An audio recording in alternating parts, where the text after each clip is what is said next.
Hello, everyone. So, I'm going to read a statement, a very short, succinct statement that Mr. Peter Obi put out on this whole issue of cybersecurity levy that has been put on Nigerians. So, for transactions that you do on your bank account, they're going to take 0.5% of that transaction. So for every 1,000 naira that you do, they're going to charge you 5 kobo. And for every 1 million naira that you do, they're going to charge you, I think that's 5,000, right? If I'm not, am I mistaken? 1 million, 10% of one, yeah, it's 5,000, because so this is like a 1 million, 10% of 1 million is 100,000, and then 1% of 1 million would then be 10,000, and so 0.5% of 1 million will be 5,000 naira. So it's almost like that. COT, when they used to charge COT, if you have a current account and they're charging you that COT thing. So Mr. Peter Obi came out to say this, and the first thing he did say is that the introduction of yet another tax in the form of cybersecurity levy on Nigerians who are already suffering severe economic distress is further proof that the government is more interested in milking a dying economy instead of nurturing it to recovery and growth. This does not only amount to multiple taxation on banking transactions, which are already subject to various other taxes, including stamp duties, but negates the government's avowed commitment to reduce the number of taxes and streamline the tax system. The imposition of a cybersecurity levy on bank transactions is particularly sad, given that the tax is on the trading capital of businesses and not on their profit. Hence, will further erode whatever is left of their remaining capital after the impact of the naira devaluation and high inflation rate. It is inconceivable to expect the suffering citizens of Nigeria to separately fund all activities of the government. Policies such as these not only impoverish the citizens but make the country's economic environment less competitive. At a time when the government should be reducing taxes to curb inflation, the government is instead introducing new taxes. And when did the office of the National Security Advisor become a revenue collecting center? And why should that purely National Security Office receive returns on a specific task as stated in the new cybersecurity law? So there are so many things that are packed in this very short statement that Mr. Peter Obi has put out. First of all, let me even start from the bottom. On what basis, for goodness sake, for crying out loud, on what basis is the National Security Advisor now in charge of collecting revenue, collecting money? How is that got to do with the national security advice that he's supposed to give? And this is the part where I always talk about politics. And people will come, some people will tell, oh no, I'm not going to take part in politics. Well, politics is taking part in you. He doesn't care. Politics does not need your participation. I mean, the more you don't even participate, the better for the people who are doing all sorts of nonsense and doing all sorts of nonsense with your life.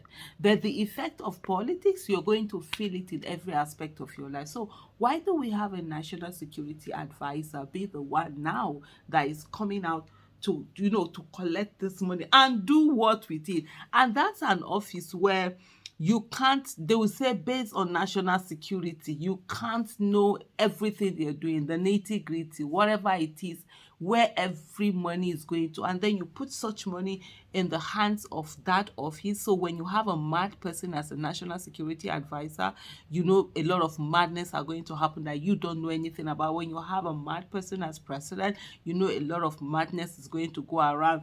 Of course, we're in a country where people who are appointed don't have the liver, don't have the guts, don't have the character, the integrity, the force to be able to stand up to their bosses who are doing wrong. So it's always say your excellency kind of mentality that we bring into governance. And then you now have this kind of money being put in there.